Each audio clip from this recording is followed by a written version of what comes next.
In the eastern part of South America are two vast, low areas.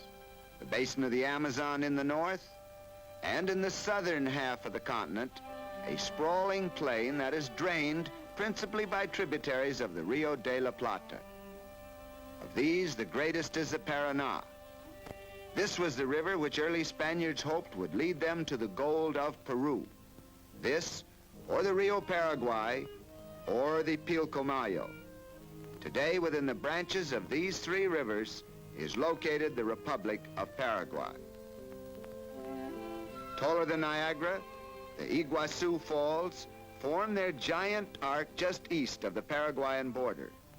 This is the splendid sight which greets the 20th century traveler flying from Rio to Asuncion, only a few minutes before he crosses into Paraguay itself.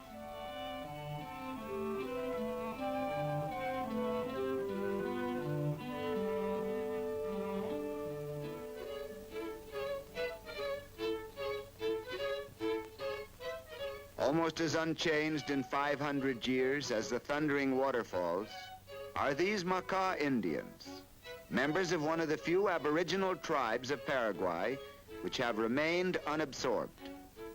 In remote areas in the western part of the country, they continue to lead a simple, primitive life, clinging still to ancient rites and customs.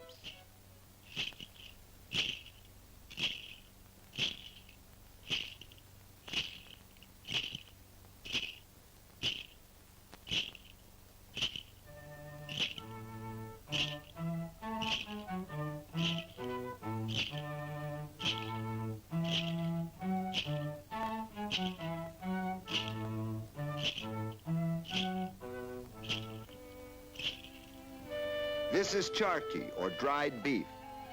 Fresh meat is cut into long, thin strips, then hung out to be cured in the sun.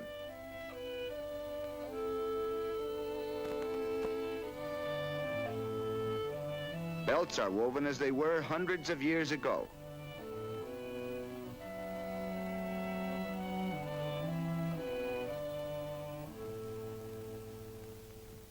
Wilderness, palm and thorn and tangled vine. Then in 1602 came Paraguay's greatest colonizers, the Jesuits. Many were killed by the Indians, but the work of others prospered. By 1768, the Jesuits had been expelled, but only after they had built 32 missions of brick and stone. Thus the new nation was gradually formed.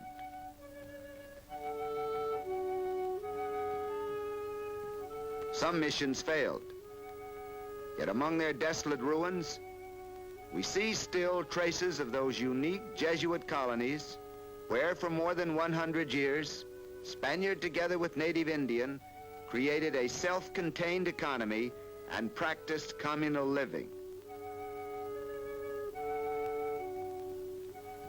Illustrating this thorough fusion of colonizer and native are the people and town of Itagua.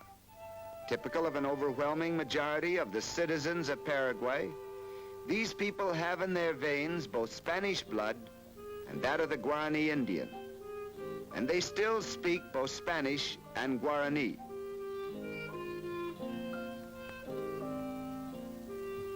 In the homes of Itagua, a traditional craft of the early Jesuits is still practiced. This is Paraguayan lace. This Paraguayan lace ranks easily with the best in the world. The Guarani word for this lace is nianduti, which means spider web.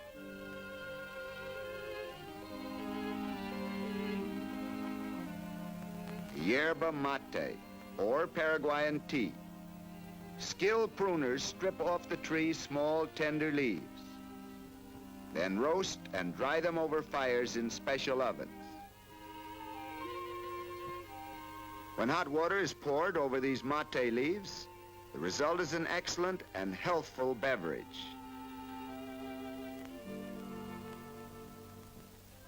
On the east bank of the Paraguay River lies Asuncion, capital of Paraguay, and its chief center of population, industry, and culture.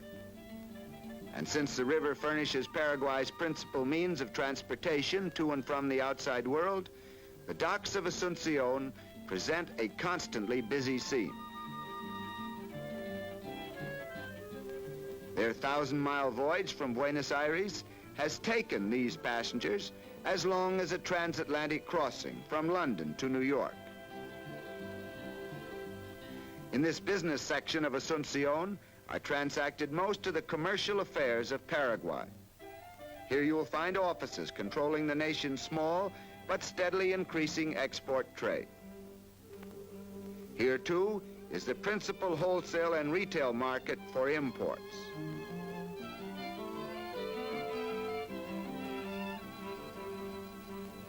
Scattered through other sections of the city, we find Asunción's architectural and historical monuments.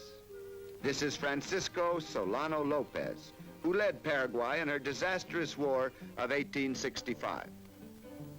Today, however, Paraguay's small but efficient army drills not for aggression, but defense. These military cadets are training for the officers' corps. Headquarters for Paraguay's expanding cotton industry is also located in Asunción. And this particular mill, with modern machinery, sets a high standard for the future industrial development of the entire nation.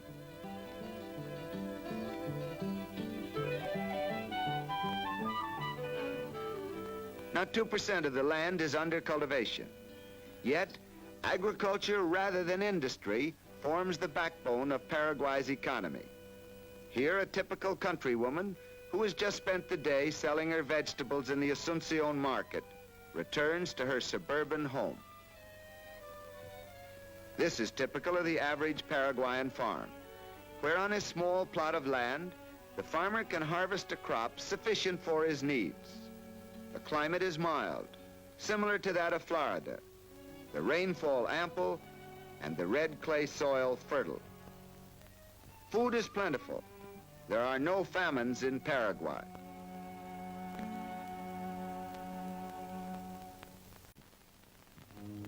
The prosperity of Paraguay depends ultimately on the river, for the river is the country's only real link with the outside world.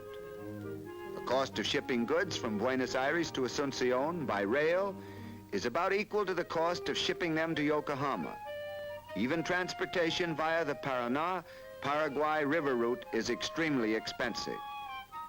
Here, aboard a shallow draft cargo vessel, we are moving upstream on the Paraguay toward a northern port of the Gran Chaco.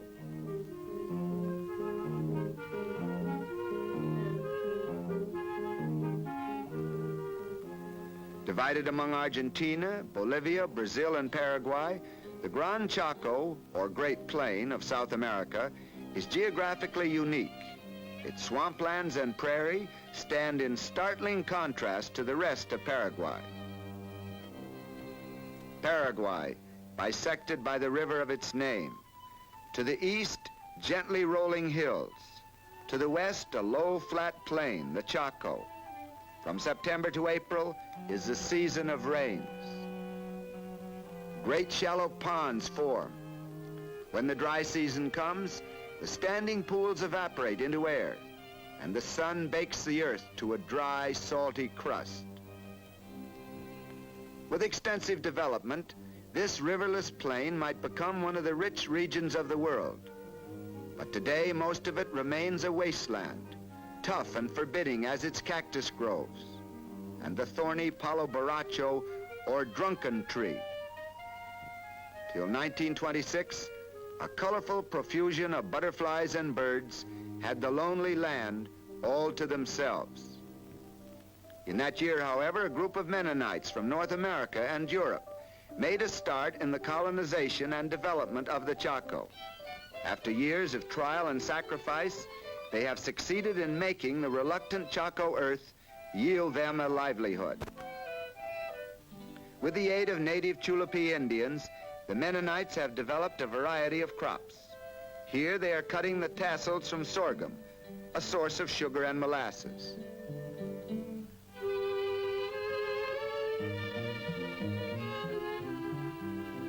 In spite of transportation difficulties, they are successfully marketing dairy products. From the point of view of the country's economic welfare, the Mennonites' cotton crop is their outstanding achievement. But most significant of all is this: the Mennonites have proved that the Chaco wilderness can be tamed for man's benefit. In 1546, the Spaniards succeeded in transporting 8 head of cattle into Paraguay. Today, there are 5 million, grazing over 35% of the entire country.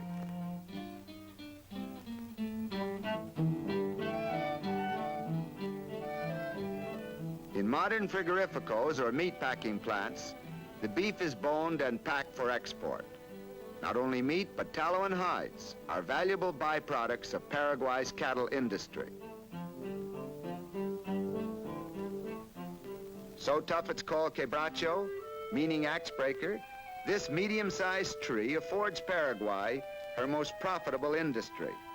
Together with Argentina, Paraguay is responsible for almost the world's supply of the extract of the quebracho tree, the most important source of tannin.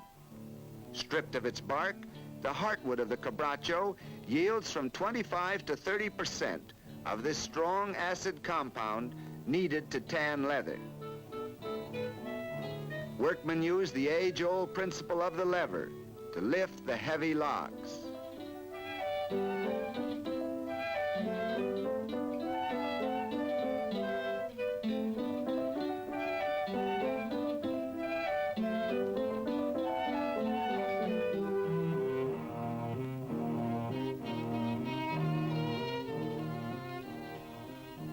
In order to develop the forests, which are some distance from the river, 2 large corporations operating in the northern Chaco have constructed narrow-gauge railways.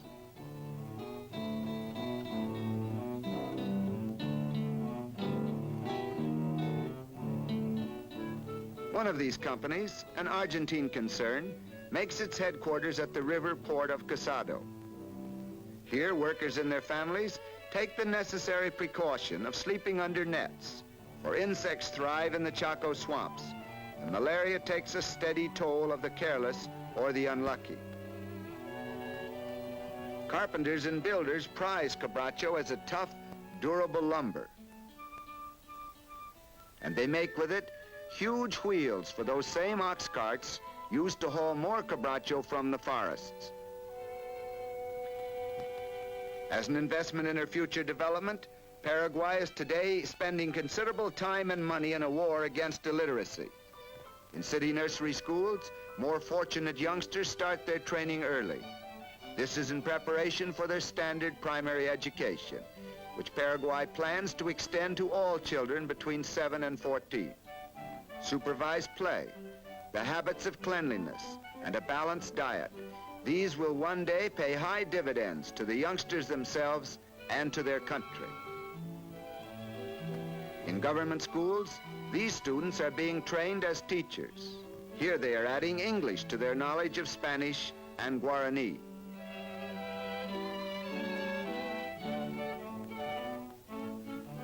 The babies receive their rightful share of attention too.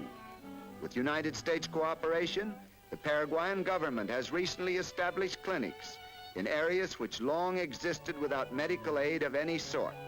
Mothers trudge into these clinics from miles around to have their babies examined and prescribed for. In a nation where disease has long been a scourge, standards of health are now being improved. Visiting nurses are being trained, many receiving their instruction from nursing personnel recruited in the United States. A new hospital, by now completed in Asuncion, illustrates the nation's effort to improve public health. Visiting nurses, clinics, general hospitals. With these 3 weapons, Paraguay should make significant progress. For an inland country like Paraguay, the airplane holds an exciting promise for the future. Motor highways are almost non-existent, and transportation by riverboat is uncomfortable and slow. Even small aircraft such as this can make the flight from Asuncion to Concepcion, a voyage of days on the river, in little more than an hour. In the future development of the nation, its skyways should play an important part.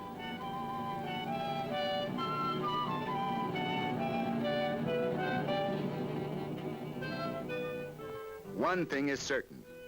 Paraguay has today the opportunity to achieve that success which has so stubbornly eluded her during the past. Her children and her people are strong of body and have shown a willingness and an ability to learn. And the land they live in has been blessed by nature with a mild climate and productive soil. A good start has already been made in education and health, in agriculture and industry. But her uninhabited, undeveloped lands of the Northeast and of the Chaco offer a challenge which must be faced and squarely met if Paraguay is to take her rightful place among the nations of Latin America. The ingredients for success are there: a good land and a good people. Properly developed and strongly directed, Paraguay has every chance to realize a sound and lasting prosperity.